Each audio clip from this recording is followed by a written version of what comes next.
कृष्णाय गोविन्दाय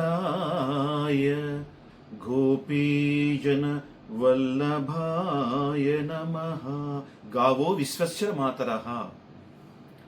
ప్రకాశం జిల్లా ఒంగోలు నగరానికి పశ్చిమ దిక్కులో సుమారుగా 98 కిలోమీటర్ల దూరంలో నాగళ్లమూడుపు అనే గ్రామం నుండి ఒంగోలుకి వేసవిలో వలస వచ్చే కుటుంబాలు కొన్ని ఉన్నాయి. వీరందరూ కూడా యాదవులే. అక్కడ గడ్డి లేక గోవులను తీసుకొని ఒంగోలు శివారులో గుడారాలు వేసుకొని ప్రాతకాలమే ఒంగోలులో ఉన్నటువంటి హిందూ కుటుంబాలకు దర్శనం చేస్తూ గోమాతలను తీసుకొని వచ్చి హిందూ సమాజానికి ఎనలేని సేవలు చేస్తున్నటువంటి ఈ గోపబాలురు, ఈ గోపికలు, ఈ యాదవ మూర్తులు ఎంతటి పేదరికంలో ఉన్నారంటే మండు టెండలో గ్రీష్మంలో కాళ్ళకి చెప్పులు లేకుండా ఆ స్త్రీమూర్తులు, ఆ పసిపిల్లలు, ఆ బాలికలు తిరుగుతూ ఉంటారు.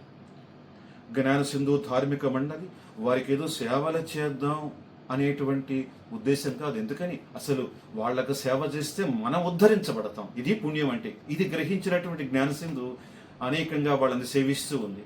ఇప్పుడు జ్ఞాన సింధు ధార్మిక మండలి సాధకులందరూ కలిసి సుమారుగా 100 పైచిలుక మంచి శ్రేష్టమైనటువంటి జోళ్ళు అంటే చెప్పులు తెప్పించి వాళ్ళందరికీ అందించి తొడిగి సేవ చేసుకొని తరిచే ఒక చిన్న పుణ్య ప్రయత్నాన్ని చేశారు.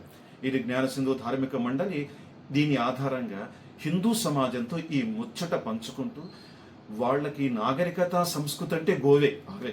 అది తప్ప వాళ్ళకి వ్యవసాయం తెలియదు, అది తప్ప మరో వృత్తి తెలియదు, మరొక వ్యాపకం తెలియదు. చూసారా గోవుతో ఎంతగా వాళ్ళు మమేకమైపోయినారు.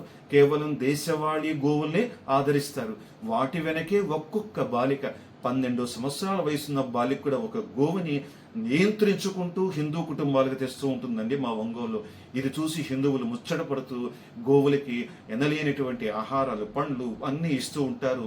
ఈ గోపబాలలకు కూడా ఎంతో కొంత సేవ చేస్తున్నారు. ఏదో జ్ఞాన సింధు ధార్మిక మండలి భక్తులు ఉడతా భక్తిగా సేవ చేద్దామని ఇలాంటి కార్యక్రమాలు సేకరించి తీసి ప్రయత్నిస్తున్నాం. ఎందుకని ఎవరికి వారు ఉద్ధరించబడాలని అనుకుంటూ, అంతేకాదు స్వయం తీత్వ పరాంతారయిత్వ అనేటువంటి వైదిక స్ఫూర్తి జ్ఞాన సింధు ప్రధాన లక్ష్యంగా కొనసాగుతుంది. కాబట్టి ఈ సంస్కృతిలో, వైదిక సంస్కృతిలో, సనాతన సంస్కృతుల్లో ఆవుని విడదీసి మనం చూడలేం. మనకు హిందువులకి గోవుకి అవినాభావంగా ఉన్నటువంటిది ఇప్పటికీ సమాజంలో ఇలా నిరూపించబడుతూనే ఉంది.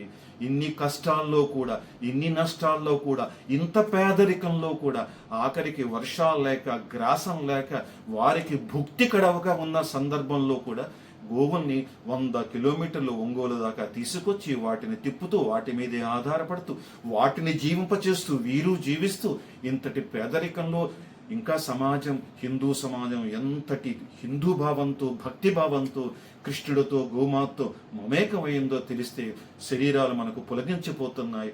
వాళ్ళని చూసి తరింతురుగాక శ్రీమాన్.